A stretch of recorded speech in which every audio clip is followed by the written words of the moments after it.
त्या संदर्भात न्यायालयामध्ये दाद मागितली तर न्यायालय तारखांवर तारखा देतात. महाराष्ट्राचं सरकार घटनाबाह्य बेकायदेशीर आहे हे किती वेळा सांगावं न्यायालयानं आतापर्यंत. खरं म्हणजे महाराष्ट्रात जे सरकार सुरू आहे आणि चालवलं जात आहे तीच संविधानाची हत्या आहे. गैरसंविधानिक पद्धतीचं सरकार ते केंद्रात महाराष्ट्रात चालवत आहेत आणि केंद्र सरकार ज्यांना संविधानाची फार चिंता सध्या लागली आहे त्या सरकारला पाठबळ देत आहे. ज्या प्रकारचं क्रॉस वोटिंग करून घेतलं पैशाच्या बळावर, पैशाच्या ताकदीवर, ते सुद्धा संविधानाची हत्या आहे. निवडून यायचं आणि गुप्त मतदान असल्यामुळे पैशाच्या आमिषाला कोट्यवधी रुपये घेऊन दुसऱ्यांना मतदान करायचं आणि त्या संदर्भात न्यायालयामध्ये दाद मागितली तर न्यायालय तारखांवर तारखा देतात.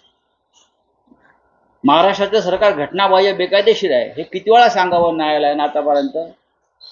मागच्या सुनावणीत वर्षभरापूर्वी जस्टिस चंद्रचूड यांनी सांगितलेलं आहे. तरीही न्यायालयामध्ये ह्याच्यावरती अंतिम सुनावणी होत नाही. हे आपल्या न्याय व्यवस्थेचं आणि संविधानाचं दुर्दैव आहे. केंद्र सरकार संविधान हत्या दिवस साजरा करणार आहे. खरं म्हणजे महाराष्ट्रात जे सरकार सुरू आहे आणि चालवलं जात आहे तीच संविधानाची हत्या आहे. ज्या प्रकारचं क्रॉस वोटिंग करून घेतलं पैशाच्या बळावर, पैशाच्या ताकदीवर, ते सुद्धा संविधानाची हत्या आहे. याच्यावर न्यायालय काय करणार आहे का? अमित शहा या देशाचे गृहमंत्री, नरेंद्र मोदी या देशाचे पंतप्रधान, यांना संविधानाची फार चिंता आहे ना. मग स्वतः संविधानाची प्रतिष्ठा राहील अशा प्रकारचं वर्तन त्यांचं सरकार आणि त्यांचा पक्ष करतोय का? गैरसंविधानिक पद्धतीचं सरकार ते केंद्रात महाराष्ट्रात चालवत आहेत आणि केंद्र सरकार ज्यांना संविधानाची फार चिंता सध्या लागली आहे त्या सरकारला पाठबळ देत आहे.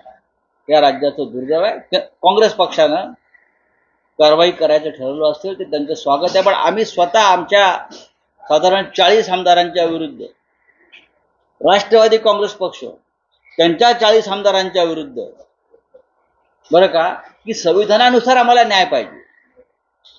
घटनेतल्या संविधानातल्या 10व्या शेड्यूलनुसार आम्हाला न्याय पाहिजे हे सांगतोय न्यायालयाला, सर्वोच्च न्यायालयाला. आणि आम्हाला फक्त तारखा दिल्या जात आहेत. प्रत्येक तारीख, या प्रकरणातली प्रत्येक तारीख जी आम्हाला मिळते आहे ती तारीख म्हणजे संविधानाची हत्या आहे. एवढंच मी सांगतो.